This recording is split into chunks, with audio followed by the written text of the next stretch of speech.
No, and it should be, and you're forgiven for that because after watching that half, who can remember what day it is anyway? Yeah. Look, if your question is who's the better team, I still think it's the Sixers, but this is a much tighter series than it needs to be, especially Sure. when, you know, earlier before the game, a couple hours before the game, you see the news about, or last night, and then today in the run up, you see the news about Kyrie, and you're thinking to yourself, man, the East is wide open again. All of a sudden, like goes from the Nets are going to win this in a walk to, hey, could be anybody. Could definitely be the Sixers, especially if Kyrie's out. And now you got to remember that you got to get past the Hawks. The Hawks are, I think a lot of people in Philly wanted to go, oh, the Sixers are the better team, and I still believe they are, but that they're going to walk to the finals, right? Because they had the easy half of the draw. Right. If you get the Wizards and the Hawks, you should be in the Eastern Conference Finals. Well, maybe a lot of us underestimated the Hawks. They're a good team. They're a scrappy team. And again, on a night where they do not shoot well, they figure out how to produce offense, and the Sixers go in the tank. That is concerning. Yeah. No, okay. I agree on all counts. I agree with mostly that the Sixers are still the better team. However, I did think after Game 3 that the Sixers more or less cracked the code and it was going to be their series from that point on. And that certainly didn't prove to be the case because, as they say, you get to the playoffs, anything can happen. Look at the Nets, as you pointed out. Obviously, James Harden's not there. Now Kyrie Irving's not looking good.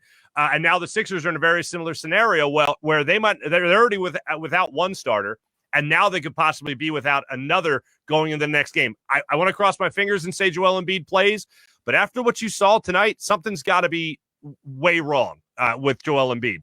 Do you think he – I mean, just look, crystal ball, not a medical expert.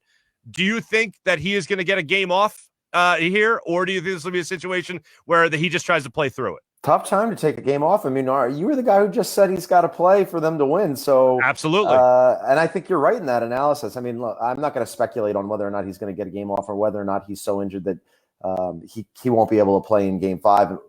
Who knows what his availability is going to be? I will say this, though. Without him, all of a sudden it goes from bad to disastrous, right? I mean, you end up in just like an awful situation. So they better hope that he can get out there. Yeah, absolutely. The longer the series goes on and the more close games you have, the more noticeable it becomes for Ben Simmons to start hitting some free throws. Obviously be aggressive, offensively speaking, but the free throws continue to get a light shown on them throughout the playoffs. I mean, I'm trying to think, like Karl Malone struggled early in his career with free throws. It seems like it's very rare that people come into the league struggling with that and then eventually get better. Do you think it's ever something we'll see Ben Simmons improve upon? I mean, it's something we're always going to talk about until he does. I mean, even during the regular season when he shot in the mid to high 60% from free throws, and now all of a sudden he's in the playoffs and it's less than half of that. That's a killer, right? Like you take 60% in a heartbeat right now, and instead you can't get him anywhere near the ball in a late game situation. And also on that final play, offensively, he's sitting on a bench because they can't have him anywhere near the ball, and they get just an awful weird shot from Seth because Shake held the ball too long and the offense didn't look like it was ready for a final game shot. And even before that, yes, Simmons ended up fumbling the ball out of bounds, but that wasn't Simmons' fault. I mean, Embiid got a good look from point blank range and bricked it. So, look, there's a lot to be said about Simmons' offensive woes, but that was a team loss where they had it. It was right there, and they had a huge lead at the half, and then they just fumbled it.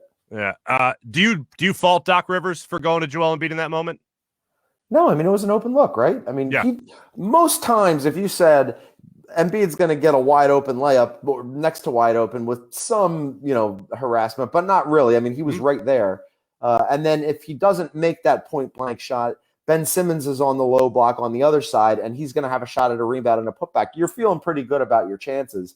And neither one of them could make the play. I mean, that was an opportunity for them to really put the Hawks in a corner. They should have, one, because of the first half, and two, because they had that look at the end of the game, and it didn't work out. Yeah, no, absolutely. I'm curious to get this perspective, and it's back to the Ben Simmons conversation, but for someone who hears more from the national people than we do here locally, what is the take on Ben Simmons? Is he completely overrated until he shoots and makes free throws? Or is he somebody that's like, oh, no, definitely a guy that's a 3-time All-Star? Yeah, I think we can have two thoughts in our heads at the same time, right? We can say that he can influence the game in a number of like really incredible ways. He's awesome on the break. He's an excellent rebounder. He's a killer passer. He's a first team All NBA defender, right? Like he's a guy who can do so many good things for you. But, and this is a major caveat, one of the other ways that he can influence a game is negatively, and that's with his shooting. And that's shooting from the field when he's not on the block next to the basket or at the free throw line where he has just become like truly awful in the playoffs. And so you take the good with the bad, but in the playoffs, we know basketball is different in the playoffs, right? Like in the regular season, you're padding your stats and you're winning these games and it's not that big a deal. In the playoffs, if you can't make a shot or more specifically make a free throw, it becomes hugely, hugely detrimental to your team. And so that's where I think like we can have those two things in our head and go, yes, he's a very, very good player, but it's undeniable that he is sometimes a drag on his team in critical situations. Mm-hmm. I want to go back to Embiid here with one play, and you're gonna think again. This is such the anti-Philly guy mentality, but the play, John, I really got worried about Joel Embiid was when Ben Simmons dumped it down to him, and he was a couple of steps off the block with Clint Capella in his face, and there was maybe 90 seconds left in the game, I want to say, and instead of attacking the rim, he pulled up. It's the same thing that Shaq always rips him for. It's the same thing Charles Barkley always rips him for. He pulled up and more or less bailed out Clint Capella instead of attacking the rim. That was the play where I went, oh, wow, the Sixers are really going to lose this game. I can't believe it. Yeah, I mean, this was not a good game all the way around for those guys, and Embiid and Simmons are their main guys, and I don't think either one of them were aggressive enough. I think in Embiid's case, he was, as I said earlier, like I think for the first time in a while, that was one of the worst games I've seen Embiid play in a very long time, and certainly within months of this season, right? Mm-hmm. And he looked like a guy who wasn't right, but more than that was hunting for fouls, like multiple times up and down the floor where it, like, you know, maybe he should have gotten a couple foul calls, but this is not one of those games where you can blame it on the ref, especially when you have a 13-point lead at the half and you have an opportunity at the end of the game to put yourselves ahead and win the game. I mean, it was right there for them, but he clearly wasn't being his aggressive self. He wasn't a guy who was trying to dominate on the low post. He was a guy who was trying to pick up fouls and get calls, and it wasn't going his way. And also he was missing shots. I mean, he got to the free throw line 8 times, made all of them, but it wasn't enough. And same with Simmons. I mean, he just wasn't aggressive enough. When he gets into the lane, good things happen.